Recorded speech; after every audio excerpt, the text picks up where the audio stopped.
Қалайсыздар? Міне біз дейтін 19-шы сабаққа келдік. 19-шы сабаққа. Бұл Essential Grammar in Use деген кітап бойынша сабақ өтіп жатыр. Ол сабақта 114 сабақ бар. Біз 19-шы сабаққа келдік. 19-шы сабақтың өзінде біз ағылшын тілінің грамматиканың бірталай ережелерін алып тастадық.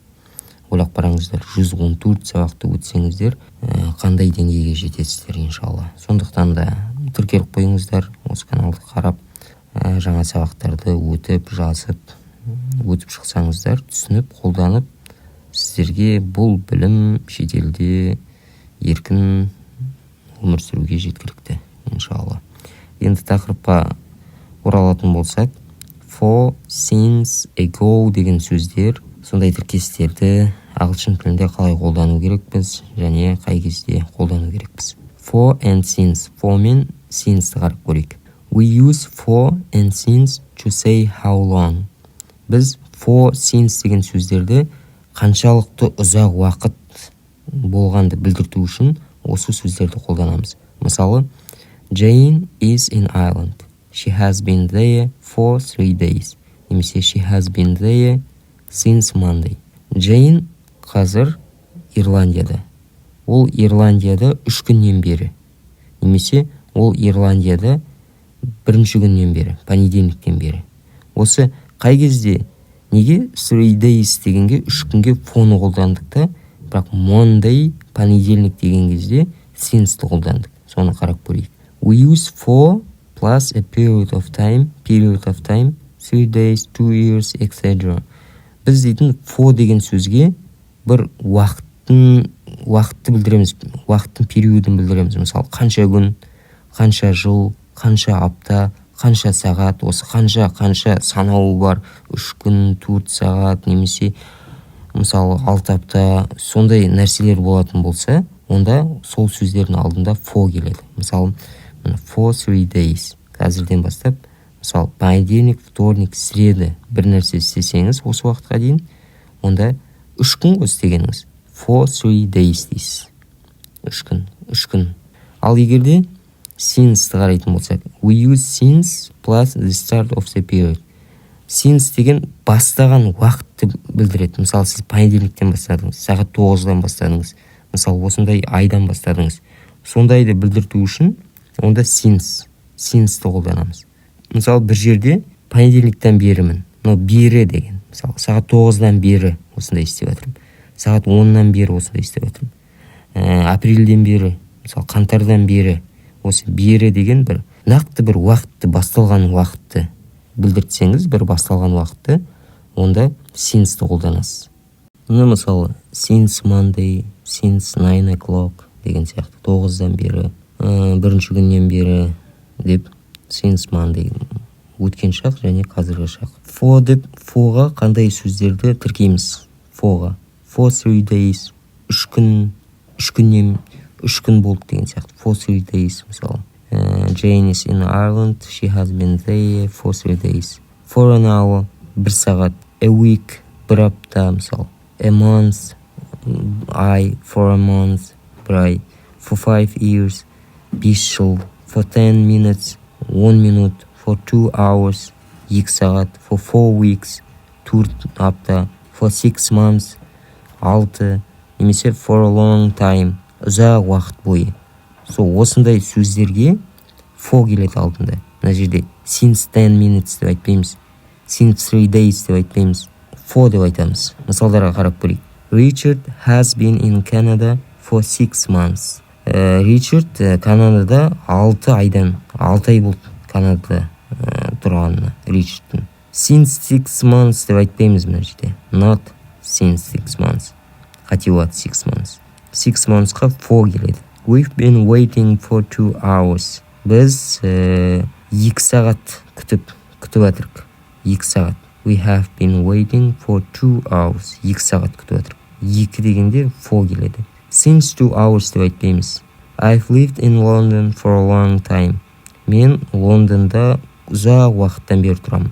Осы ұзақ уақыт деген ол период. Сондай мысалы 5 жыл бар, 6 жыл бар. Сол кезде for a long time деп for'ны қолданамыз. Since a long time деп айтсақ, ол қате болады. Енді since-ға қандай сөздерді қолданамыз? Мысалы, since Monday, since Tuesday деген сияқты. Понедельниктен бері. Since 9 o'clock, сағат 9-дан бері. Since January, январдан бері, мысалы. Since 1945, since 1985, 1985-тен бері. Wednesday, мысалы. Тіпті мынандай ұзақ сөздерді де қолдану болады. Since I was 10 years old. Мысалы, мен 10 жаста болғаннан бері деген сияқты. Немесе сөйлем қоюға болады. Since we arrived. Біз келгеннен бері. Біз келгеннен бері. Осы сөздерді since-пен қолданады. Мысалы, мысалдарды қарап көрейік. Richard has been in Canada since January. Richard Канадада январдан бері. From January to now. Январдан бастап қазірге шейін ол Канадада. Richard has been in Canada since January. We've been waiting since 9 o'clock. Біз оны сағат 9-дан бері күтіп отырмыз. Сағат 9-дан бері. 9 сағат деп тұрған жоқ. Егер де 9 сағат күткен болса, онда for 9 hours деп айтатын едік for деп. Бірақ 9-дан бері. Бәлкім сағат қазір 10 болар, тек 1 сағат күткен шығар. Немесе қазір сағат 9:30 болар, жарты сағат күткен шығар. Since 9 o'clock. Since-ті қолданамыз. Бір бастау бар. Сағат 9-да бастады. 9 сағат деп тұрған жоқ, 9-да бастады. Сондықтан since бастау болғасын. Ал егер де период 9 сағат деген болатын болса, онда for болатын еді. I've lived in London since I was 10 years old. Мен Лондонда 10 жасынан бері осындамын. I've lived in London. Я живу в Лондоне. Мен өмір сүремін Лондонда since I was 10 years old. Көрдіңіздер ме? I was 10 years old деп тіпті целый сөйлемді құрастыруға болады. Енді ago деген сөзді қарайтын болсақ, ago деген before now. Осы нәрседен алдын болған нәрсені ago-ды қолданады. Қараңыздар. Және ago деген кезде есте сақтап қалыңыздар, present simple-ды қолданасыздар. Қарапайым, мысалы, I started, I went деген сияқты қарапайым бұрынғы шақтағы, яғни етістіктің екінші түрін қолданасыздар. Ол бізде алдыңғы өткен сабақтарда келді. Мысалы қараңыздар. Susan started her new job 3 weeks ago. Susan өзінің жаңа жұмысын 3 апта алдын, осы ago деген алдын, 3 апта алдын бастады. Susan started her new job, өзінің жаңа жұмысын 3 апта алдын. 3 weeks before now. Қазірден қарағанда алдын 3 апта дейді. When did Tom go out? Tom қашан кетіп қалды? When did Tom go out? 10 minutes ago. 10 минут алдын. 10 минут алдын кетіп қалды. I had dinner an hour ago. Мен обедті 1 сағат алдын ішіп алдым. An hour ago. Life was very different 100 years ago. 100 жыл алдын өмір өте ауыр болды дейді. Life was деген, was different деген, бұл деген present simple, қарапайым. Сонда есте сақтап қалыңыздар, егер де ago келсе, демек мен present simple немесе past simple-ды қолданамын деп. Past simple мына жерде айтпақшы, кешіріп қойыңыздар. Present simple емес, past simple, өткен шақты қолданасыздар. We use ago with the past. The past. Біз ago-ды өткен шақтан қолданамыз.